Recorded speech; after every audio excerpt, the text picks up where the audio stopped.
لو بتتلخبط في الأزمنة بالإنجليزي فخليني أبدأ معاك بأبسط واحد، وهو زمن المضارع البسيط the present simple tense.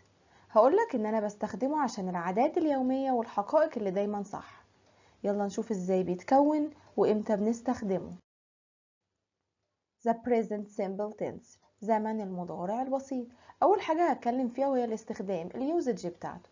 هقولك إن أنا بستخدمه للتعبير عن عادة أو حقيقة، عادة بتحصل روتين حياة أو حقيقة كونية أو حقيقة طبيعية، زي the sun rises every day الشمس بتشرق كل صباح، دي حاجة حقيقية. زي the mother feeds her child الأم بتطعم طفلها. حالات تانية للتعبير عن أفعال متكررة الحدوث، حاجات بتتكرر باستمرار، زي The students go to school الطلاب يذهبون إلى المدرسة، طلاب رايحين طلاب جايين طلاب رايحين طلاب جايين. My father goes to work والدي يذهب إلى العمل، يبقى حاجة بتتكرر في الحدوث.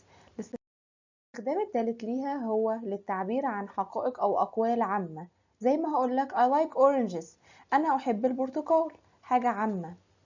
We have lunch at 3 o'clock بنتناول الغداء الساعة الثالثة. طيب تاني حاجة وأهم حاجة هي التكوين الفورم، شكل البريزنت سيمبل ايه. هقولك ان انا عندي نوعين من الضمائر، اولا ضمائر الجمع اللي هي الاي والوي والزي واليو، او اي بلورال نون اي اسم جمع. انا هجيب بعدهم الانفينيتيف. هتيجي تقولي يعني ايه الانفينيتيف يا مس، هقولك ان الانفينيتيف هو الفعل في المصدر. هتيجي برضه تقولي يعني ايه الفعل في المصدر، هقولك كاتبالك ملحوظة بتقول ان المصدر هو الفعل بدون اي اضافات، زي they play tennis on Saturday هما بيلعبوا تنس ايام السبت. انا جبت لك بعد زي الفعل بلاي في المصدر يعني بدون اي اضافات. لو جايبه لك يذهب فانا هقول جو، لو جايبه لك يجري فانا هقول run، لو جايبه لك ياكل فانا هقول eat. يبقى الفعل في المصدر يعني بدون اي اضافات. اما لو عندي هي او شي او it او اي singular noun اي اسم مفرد، فانا هقول لك ان انا هجيب بعديهم الفعل وهضيف له اس. She eats fish at the restaurant هي تأكل السمك في المطعم. يبقى انا جبت الفاعل مفرد وجبت بعديه الفعل وضفت له اس. خلي بالك من الملحوظه اللي هقولها دي، هي خاصه بالفاعل المفرد فقط، او والله زي ما بقولك لو عندك فعل مفرد منتهي باس او اس اس او اس اتش او سي اتش او اكس او او، فانا هحط للفعل نفسه اي اس، زي he goes to his grandma every week هو يذهب الى جدته كل اسبوع.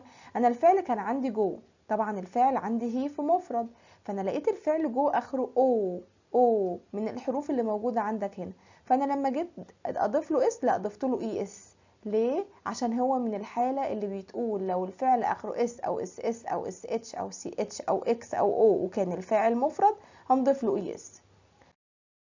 طب والملحوظة التانية يا مس، لو كان الفعل اخره واي وقبل منها حرف ساكن هنشيل الواي وهنحط بدلها اي اي اس، زي he cries at the class هو يبكي في الفصل. كان الفعل الاساسي سي ار واي، فانا لما جيت اجيبه مع ضمائر المفرد فانا شلت الواي وحطيت بدلها اي اي اس، زي she studies English هي بتذاكر اللغة الإنجليزية. أنا هنا عندي الفعل كان آخره واي حذفنا الواي وضفنا اي اي اس. تالت حاجة هنتكلم فيها النهاردة وهي النفي النيجاتيف. لو عندي ضماير جمع اي او وي او زي او يو او اي اسم جمع انا هنفي بدونت والمصدر. تعال نشوف المثال. The girls play in the garden البنات بتلعب في الحديقة. عايزة انفيها هقول the girls don't play in the garden. يبقى انا هنا عندي الفاعل الجمع جبت النفي معاه don't والمصدر. اما لو عندي he او she او it او اي singular noun اي اسم مفرد فانا هنفي ب doesn't والمصدر. he goes to the park she goes to the park هي تذهب الى الحديقة. يبقى أنا هنا عندي الجملة مثبتة. طب لو عايزة جملة منفية she doesn't go to school هي لا تذهب الى المدرسة. لما عندي الفاعل مفرد فانا نفيت ب doesn't والمصدر. ودلوقتي ركز معايا في الملحوظة اللي هقولها لك دي. من الممكن أن ننفي بنيفر، ركز معايا قوي في الجزئية دي، ولكن مع ثبات الفعل تبعا للفاعل. يعني ايه الكلام ده؟ تعال نشوف بالأمثلة أحسن عشان أوضح لك أكتر وأكتر. she plays tennis هي تلعب تنس. الجملة affirmative جملة مثبتة هنا اهو، تمام، فاعل مفرد وجبت بعديه الفعل ومضاف له اس. لما حبيت انفيها ب doesn't فانا قلت she doesn't ورجعت الفعل لمصدره she doesn't play tennis، لان انا بنفي مع ضمير المفرد ب doesn't وارجع الفعل لمصدره. طب لو حبيت انفي ب never ما بتعملش حاجه غير انها بتقول لا. يعني ايه؟ بتقول لا بس، لكن الفعل هيبقى تابع للفاعل. يعني لو عندي فاعل مفرد فانا هجيب بعد never الفعل متضاف له اس. she never plays tennis، هي لا تلعب تنس، وده الفرق. اما لو عندي فاعل جمع فكده كده انا بجيب يا don't والمصدر يا never والمصدر. they go to the zoo، هم يذهبون الى الحديقة. عايزة انفيها ب don't هقول they don't go to the zoo. عايزة انفيها ب never فهقول they never go to the zoo. يبقى هي بس بتفرق معايا في الشكل مع ضمائر المفرد، لان مع المفرد لو بنفي ب doesn't فانا هقول doesn't والمصدر. اما لو نفيت ب never فانا هسيب الفعل متضاف له اس زي ما هو. السؤال: إذا كان السؤال بهل فأنا ببدأ بالفعل المساعد، يعني هجيب do وبعدين فاعل جمع وبعدين الفعل في المصدر. ولو جبت does فأنا هجيب فاعل مفرد وبعدين الفعل في المصدر. تعال نشوف الأمثلة. Do you speak English؟ هل تتحدث اللغة الإنجليزية؟ عايزة أجاوب yes فأنا هقول yes I do. عايزة أجاوب no فأنا هقول no I don't. هنا أنا بعمل yes وأجيب اليو وأحولها ل I ونزلت الدو زي ما هي. لو جاوبت بنو هقول no وأنزل الفاعل I وأنزل don't. أما إذا كان السؤال بكلمة استفهام هقولك ان انا بجيب ال WH question كلمة الاستفهام وبعدين do او does وبعدين الفاعل وبعدين الفعل في المصدر. أميرة cooks rice، أميرة تطبخ الأرز. عايزة أسأل عن الأرز فأنا هسأل بكلمة الاستفهام ما أو ما زود. أنا عندي هنا مفيش فعل مساعد فبصيت في الجملة لقيت الفعل متضاف له اس فأنا هجيب الفعل المساعد does ونزلت أميرة وبعدين cook. what does أميرة cook؟ مثال التاني the girls play at the garden، فأنا عايزة أسأل عن الجاردن عن المكان، هسأل عن المكان بأين where. وبعدين هنا بصيت في الجملة ما لقيتش فعل مساعد، لقيت الفعل الأساسي في المصدر، هجيب الفعل المساعد do. where أدي أداة الاستفهام وأدي do الفاعل وأدي the girls الفاعل الجمع وبعدين جبت الفعل في المصدر. خامسا الكلمات الدالة، ودي مفتاح الحل بتاعي.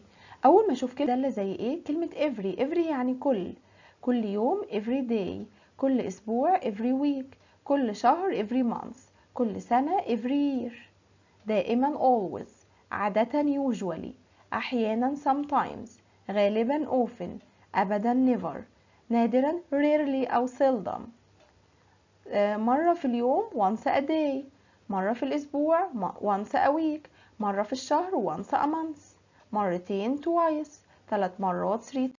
ملحوظة ملحوظة، يا ترى الكلمة الدالة بتأتي فين؟ يا راسي. هقولك ان الكلمة الدالة بتأتي قبل الفعل الأساسي أو بعد verb to be. قبل الفعل الأساسي زي ايه الفعل الأساسي؟ زي يلعب play، يذهب go، يأكل eat. أو بعد verb to be فكريني verb to be اللي هو am أو is أو are. For example he sometimes eats at the restaurant، هو أحيانا بيأكل في المطعم. عندك sometimes الكلمة الدالة جاية لك قبل الفعل eats. أو he is usually at his work، هو عادة في عمله. الكلمة الدالة جاية لك بعد verb to be. تمام؟ وبكده أقدر أقول لكم برافو عليكم، وصلتوا لنهاية الفيديو وده معناه إنكم شطار بجد. ودلوقتي جه وقت التطبيق دوركم انتوا. يلا بينا نشوف. هتختار ما بين القوسين number 1 she space fish، هتقول لي eat ولا eats؟ اكتب لي في الكومنت. number 2 the boys space football، هتقول لي play ولا plays؟ number 3 space he drink cola، هتقول لي do ولا does؟